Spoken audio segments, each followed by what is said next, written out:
Pois bem, caros e caras, segundo bloco, vamos continuar tratando da boa-fé. A boa-fé, como eu comentava, era originariamente uma figura atrelada quase que exclusivamente ao direito material. Ela se banha no texto constitucional, ela se fortalece, ela se consolida no CPC de 2015 e também na sua feição processual. Há, inclusive, anunciados do Fórum Permanente de Processualistas Civis, do qual faço parte, que apontam e assinalam que a boa-fé ela deve ser aplicável a qualquer tipo de procedimento, claro, e em todos os graus de jurisdição. Fato é que o artigo 5º do CPC, que está em vigor, vai aniversariar 4 anos agora em 2020, assinala que todos que de qualquer forma participem do processo devem agir pautados pela boa-fé. Quando a gente faz uma investigação acerca de que boa-fé estaria estampada no artigo 5º, fácil será constatar que nós estamos ali diante da boa-fé objetiva. Até porque, turma, você há de concordar, seria difícil no seu concurso a bancadora perguntar, tá? Sobre que boa-fé estaria sendo desenhada dentro do nosso sistema processual e sem titubear assinale que a boa-fé ali trabalhada é a boa-fé objetiva. Seria muito difícil se buscasse a aferir boa-fé subjetiva dentro de comportamentos processuais. Fato é que a boa-fé é uma norma fundamental que deve ser observada nas demandas envolvendo quaisquer sujeitos, inclusive a fazenda pública. Trata-se de boa-fé objetiva e não esquece, ela deve estar presente em qualquer tipo de procedimento em todos os graus de jurisdição. O CPC insiste e regula consequências impostas àquele que lesa a boa-fé, inclusive a fazenda pública. Prescreve no artigo 77 quais são os deveres que devem ser observados no processo. A altura do artigo 80, não deixa de anotar, 80, assinala quais são as condutas que serão assim consideradas como práticas de má-fé. Recorrer com o objetivo de ganhar tempo, deduzir pretensão, contratexto, preceito do nosso ordenamento jurídico, e hoje, inclusive, já tem julgados do STJ, apontando como litigantes de má-fé, inclusive a Fazenda, aqueles que formulam pretensão contrária aos precedentes vinculantes. Já uma tese firmada no modelo de julgamento de repetitivos, entende-se que a pretensão, eu acho um exagero, mas não posso dizer isso por aqui porque a gente está se preparando para o concurso. Mas se eu formulo uma pretensão que é contrária aos precedentes, e eu digo que sou contra porque por vezes o precedente é muito ruim, não é qualificado, nós modificamos o nosso sistema, o tornamos híbrido sem preparo, sem passarmos por uma fase de transição.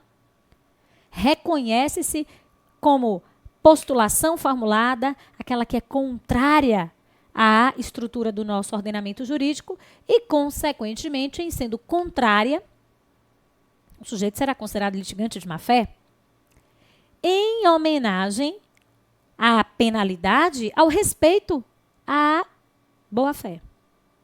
Cumpre lembrar, isso vai também cair na sua prova, que seja a parte, seu procurador considerado como um litigante de má-fé, o artigo 81 prescreve consequências.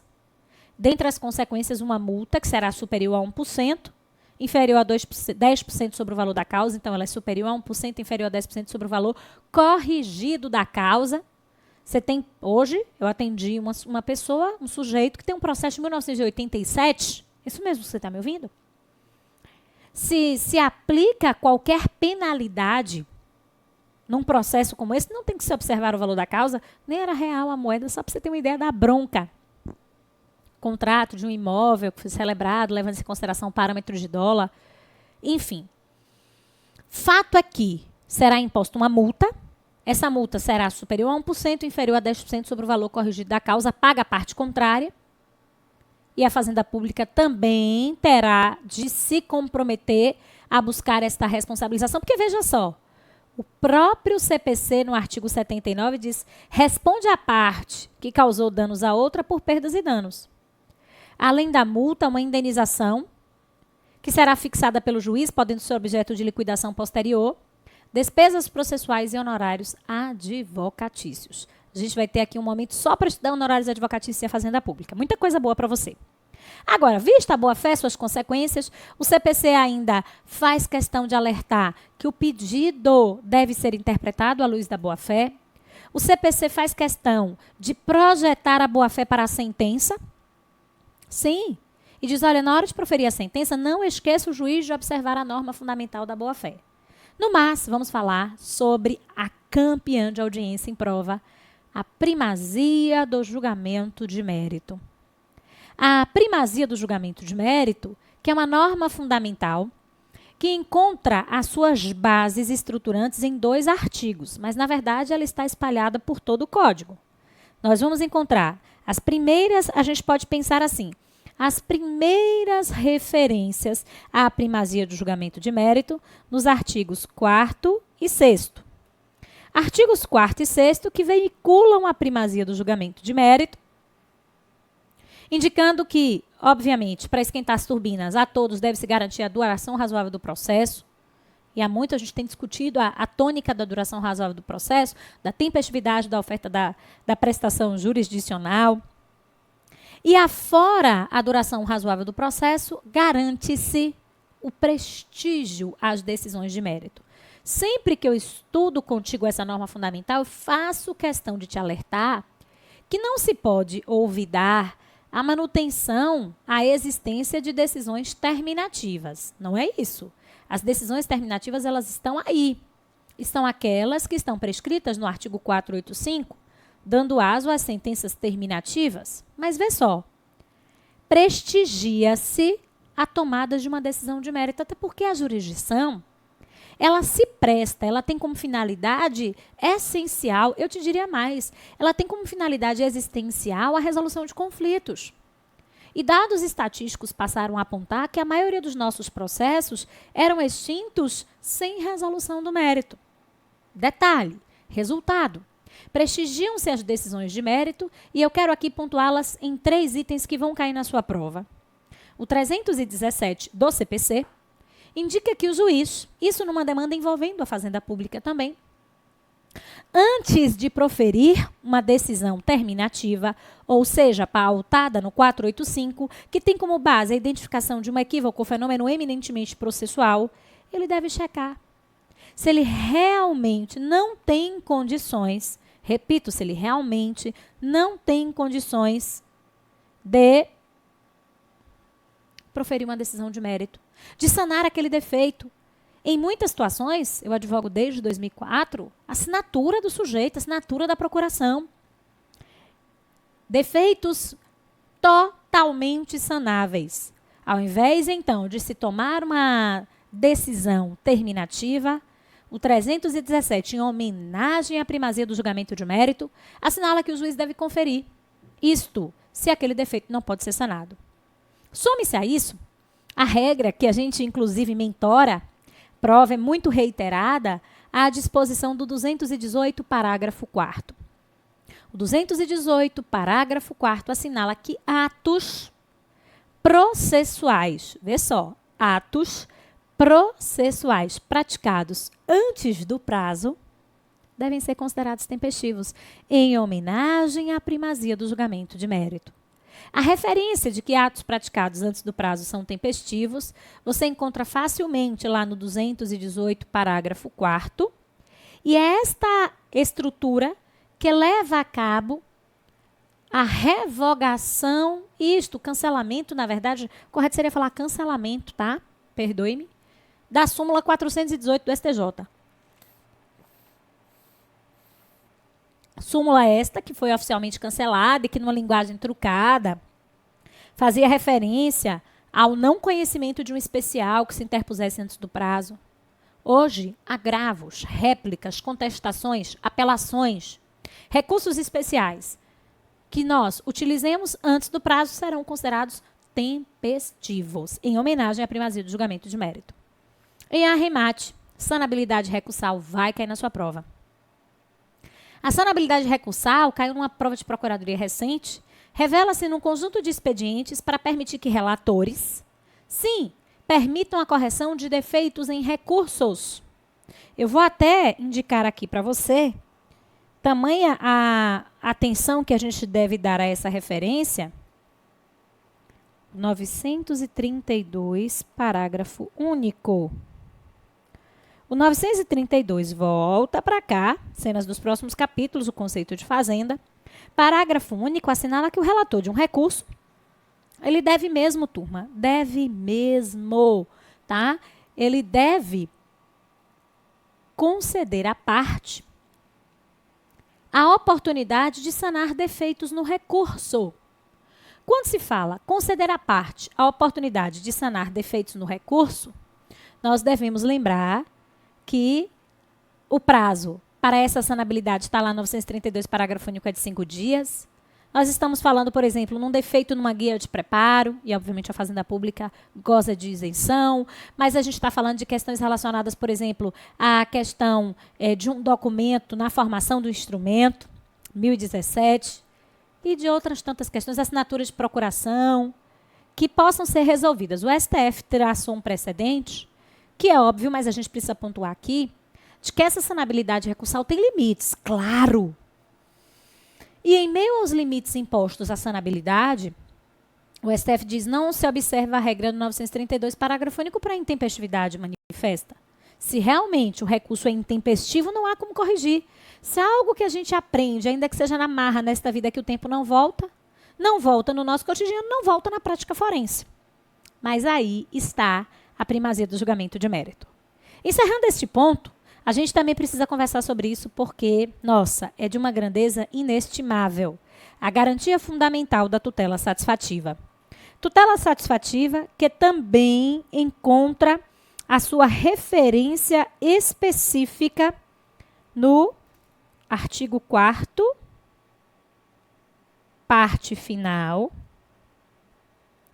E a gente ainda vai analisar aqui um dispositivo que é super importante e vocês vão gostar de estudar comigo. Primeiro, convém sublinhar que tutela satisfativa é tutela efetiva.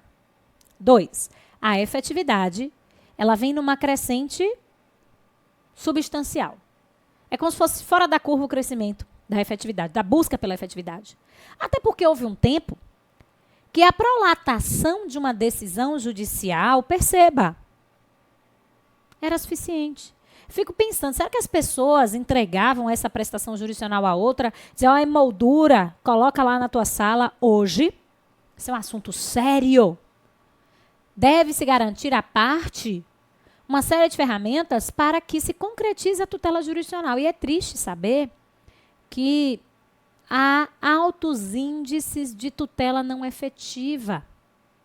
Inclusive em processos, especialmente, eu diria, em processos envolvendo a Fazenda Pública. Fato é que a tutela satisfativa é norma fundamental, você já sabe marcar essa alternativa, mas é preciso somar. Esta busca da tutela satisfativa traz como consequência, dentro da dinâmica do CPC de 2015, a ampliação de um poder, dentre os poderes do juiz, há um poder dele que precisou ser ampliado, que passou a ser visto sobre uma ótica mais ampla. De que poder nós estaríamos nos referindo? O poder geral de efetivação. Poder geral de efetivação que garante ao magistrado, artigo 139, inciso 4, a utilização, inclusive envolvendo fazenda pública, tá? De medidas indutivas, coercitivas, mandamentais, que sirvam à concretização da tutela jurisdicional. Curioso aqui pontuar duas questões. Primeiro, fala-se no 139, inciso 4, em todas as medidas indutivas, coercitivas e mandamentais que sirvam à concretização da tutela jurisdicional poderão ser observadas. 2. O próprio 139, inciso 4, diz, olha, eu me refiro a todas, e aí surge a atipicidade do poder geral de efetivação. Para além da multa, da busca e apreensão, da emissão na posse, o juiz pode utilizar-se de medidas atípicas. E a gente tem visto cassação de passaporte, a gente tem visto cassação de carteira nacional de habilitação, bloqueio de função crédito. Há um juiz que está num juizado de fazenda em Salvador, tomou uma medida enérgica, se vocês tiverem interesse até me falem que eu mando para vocês, você acha no Google também, e que foi muito criticada, por conta da lógica da supremacia do interesse público em detrimento do interesse privado, e ele usou a ótica ponderada sobre a qual eu trabalhei. Então, isso é vida, o que eu estou te passando nessa situação concreta, que envolvia um assunto que muito te interessa. Uma candidata a concurso público aprovada que não conseguia instalar a posse, né, nomeação e posse. Segundo ele tomou a termo na decisão, ele já teria utilizado uma série de ferramentas para tentar usar as suas armas coercitivas na demanda envolvendo a Fazenda. Era um órgão de gestão do Estado da Bahia. E depois de ter esgotado as medidas típicas, que é inclusive a recomendação recente do STJ, a de que se utilize inicialmente as medidas típicas, ficou claro? Multa, busca e apreensão, emissão na posse, tá claro para você? Esgotada sem sucesso a utilização destas medidas típicas, que aí sim, abra-se universo infinito de possibilidades às medidas atípicas. Detalhe importantíssimo. Dentro dessa tônica, dentro dessa lógica, ele mandou providenciar o corte da energia elétrica do órgão jurisdicional até que se nomeasse e desse posse à candidata, que inclusive ficou conhecida como Moça da Luz. Se ela tem amigos, não sei, mas ela está nomeada e toma posse. É discutida essa decisão judicial? Sim. Mas me parece que tem se revisitado muito as lógicas estruturantes clássicas do nosso sistema. E a coisa, na minha opinião, ela vai se remodelar ainda mais nos próximos anos. Sabrina, vem cá, ela foi nomeada e tomou posse. Imediatamente providenciou-se uma edição especial de diário. Não me pergunte, mas ela foi nomeada e tomou posse. Fato é que você já sabe que o magistrado é sim dotado de poder geral de efetivação. Ampliam-se os seus poderes em homenagem a uma tutela satisfativa. Você já sabe ainda que esta dinâmica de tutela satisfativa permite ao magistrado a tomada de todas as medidas, ponderando e, obviamente, atendendo à proporcionalidade que está no artigo 8º do CPC. E essas medidas atípicas podem ser utilizadas até para as ações que impõem pagamento de quantia. Te explico.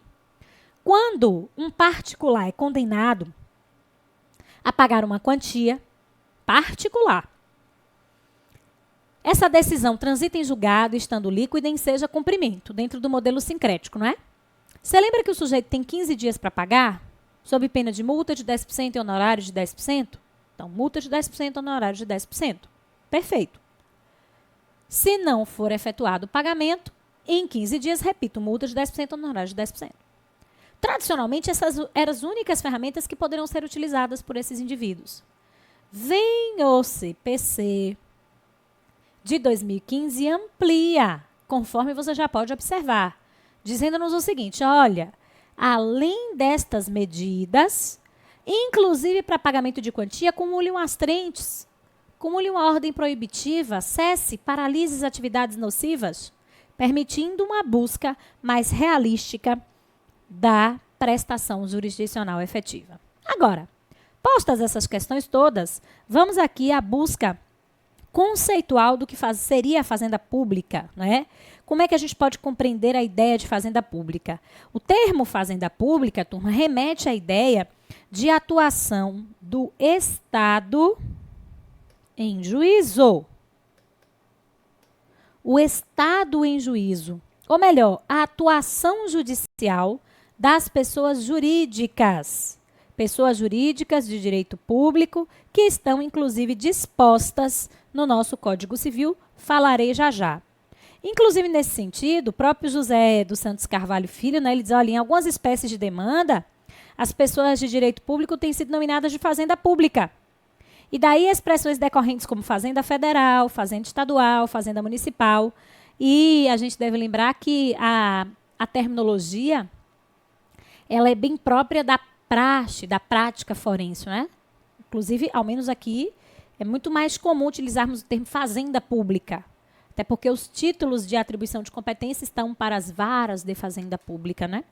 Fato é que essa é que é a noção conceitual exata de fazenda pública, propícia para o nosso objeto aqui do curso, né? A compreensão de Estado em juízo, da fazenda pública em juízo, né? E o termo fazenda pública é utilizado em referência a entidades da administração direta e indireta dotadas de personalidade de direito público, obviamente excetuados aqueles que tenham personalidade privada. Não te esquece, então, que o termo fazenda pública, tão frequentemente utilizado, alude, inclusive, ao exercício em juízo das pessoas jurídicas de direito público, de modo que é assim que a gente deve conceber. Além dessa questão, relacionada aqui à estruturação conceitual do termo poder público em juízo, fazenda pública, como queiramos, é no Código Civil, especialmente nos artigos 41 e 42 do nosso diploma material, põe inclusive um termo, uma pá de cal no Código Civil Napoleônico, que a gente vai encontrar relação à casuística daquelas que são as pessoas jurídicas de direito público. Claro que aqui a gente vai encontrar no artigo 41 as pessoas jurídicas de direito público interno. Quem seriam, Sabrina, essas pessoas jurídicas de direito público interno? A União. Para além da União, estados, o Distrito Federal, os territórios, os municípios. Então, União, estados, Distrito Federal, territórios, municípios, autarquias, inclusive as associações públicas.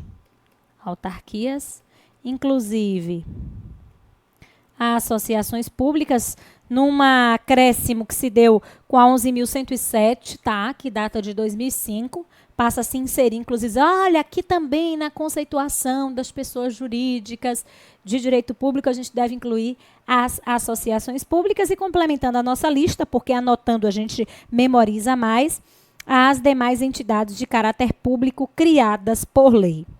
Não esqueçamos que, obviamente, salvo disposição em sentido contrário, as pessoas jurídicas de direito público a que se tenha dado estrutura de direito privado regem-se no que couber quanto ao seu funcionamento, quando se deu a elas uma estrutura de direito privado. Regem no que couber as normas relativas a elas, aquelas que estão prescritas, previstas no nosso Código Civil de 2002. Então, aqui a gente vai encontrar a relação daqueles que compõem estas pessoas jurídicas de direito público interno. Na nossa caminhada, dentro da nossa jornada, a gente não pode também deixar de observar a referência do artigo 42, indicando-nos que são pessoas jurídicas de direito público externo, os estados estrangeiros e todas as pessoas que forem regidas pelo direito internacional público, em sendo aquela figura regida, estruturada, norteada pelo direito internacional público, observar-se-á, compreender-se-á a mesma como pessoa jurídica de direito público externo. Postas essas questões iniciais, agora a gente vai trabalhar temas relevantes. Em meio à compreensão e à conceituação e à categorização de um sujeito como fazenda pública, a gente não pode deixar de pontuar aqui a referência à Lei 9649 de 98, especialmente a ADI 17. Tomem nota disso aqui, eu vou grifar para vocês. Olha só, a ADI 1717 de 2002, que lá naquele ano, por meio de decisão do STF, tomou a decisão de que o controle de finanças dos conselhos de fiscalização profissionais regulamentados, como, por exemplo, o Conselho Federal de Medicina, deveriam continuar sendo feitos pelos tribunais de contas da União, não é? A decisão, inclusive, ocorreu no julgamento dessa ADI, que você está vendo aí na tela, estou deixando de propósito, deixa-me só pegar a nossa caneta. A ADI é justamente a 1707 de 2002, então isso aqui é questão de prova, que questionava a referência ao artigo 58 desta lei, 58 da 9649 de 98, responsável pela modificação da natureza jurídica dos conselhos de fiscalização profissionais regulamentadas. A norma em questão transformava as entidades, como, por exemplo, o Conselho, que era o Conselho Federal de Medicina, em estruturas afeitas ao direito privado. As pessoas transformavam-na em pessoas jurídicas de direito privado. Então, sinto cheiro forte de prova no ar. Além disso, a gente não pode deixar de lado a regulamentação das empresas públicas e das sociedades de economia mista. Eu sempre digo a vocês, quando a gente pensa em empresas públicas e sociedades de economia mista, é claro que a gente vai trabalhar aqui regras de competência relacionadas às empresas públicas, mas o fato é que essas duas figuras elas têm uma normatização híbrida, elas guardam uma série de especificidades relacionadas ao campo do direito privado. E a gente vai perceber que nem todas as regras que são aplicáveis, nem todas as prerrogativas que estão postas para a fazenda pública, assim conceituada como as pessoas jurídicas de direito público interno, estariam, obviamente, nem seriam aplicáveis a estas figuras. Agora, você percebeu que eu trouxe aqui uma disposição do STF, né? Num julgamento relevantíssimo que eu anotei para você, o 220906, que cuida especificamente da referência à Empresa Brasileira de Correios e Telégrafos. E nesse julgado, inclusive, disciplina impenhorabilidade dos seus bens, rendas e serviços, de modo que houve uma recepção do artigo 12 do Decreto-Lei 509 de 69 e a aplicação do artigo 100 do Código, né, e a disposição, né, do 100 da Constituição, especificamente o 100 da Constituição, indicando-nos, né, que a regra, a pauta específica para que se possa lidar com as disposições atreladas à penhorabilidade ou impenhorabilidade dos bens públicos e o regulamento do precatório. A institucionalização de uma ferramenta própria, sobre a qual a gente vai estudar também, vai dissecar, de normatização do precatório, em alguns casos RPV, para o adimplemento das obrigações também contraídas pelos Correios. Então, atenção aqui, volto à tela. A gente tem a disposição do 100 da Constituição, a referência à impenhorabilidade dos bens, né, dos Correios, e a referência, né, de que os bens públicos no 100 do Código Civil, de uso comum do povo e de uso especial, são inalienáveis enquanto conservarem a sua qualificação na forma que a lei assim determinar. Então, a gente já trouxe algum campo de trabalho e excepcionalidade para os conselhos fiscalizatórios de classe, atenção aí à ADI e às empresas públicas, sociedades de economia mista, com a ressalva que o STF traz nesse julgado aí a natureza híbrida, a peculiaridades, a incidência de normas que são afeitas às pessoas jurídicas de direito público, à empresa pública dos Correios. E veja que os Correios têm passado por extensa crise, não é? A gente tem percebido como a evolução social, como o compasso de mudança tem atingido as grandes figuras clássicas e tradicionais. Para a gente arrematar esse segundo bloco, vamos conversar sobre este tema. Acesso à justiça e igualdade é outro ponto do nosso conteúdo programático que a gente não pode dispensar. Bem verdade que nós sabemos que dar início a um processo no ano de quase já 2020 não é tão difícil quanto era no passado. A lógica de um passado não tão distante era de uma dificuldade premente para que nós pudéssemos buscar a tutela jurisdicional.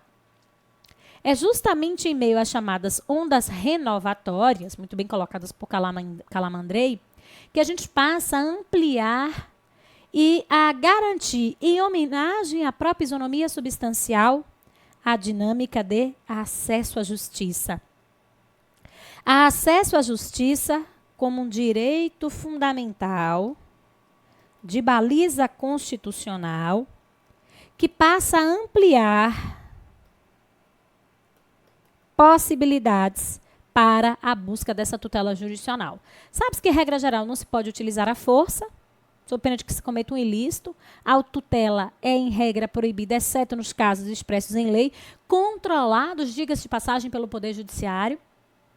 Sem que nos esqueçamos que, gente, a própria lógica de que o Estado toma para si a tarefa de dizer o direito manifesta-se dentro de uma novo reposicionamento da jurisdição como poder-dever para ampliar a margem de proteção jurisdicional trazendo-se, obviamente, como efeitos colaterais, é tudo na vida, um avolumamento de processos e um inchaço da máquina estatal, só pesando-se, inclusive, o volume de processos envolvendo a fazenda pública.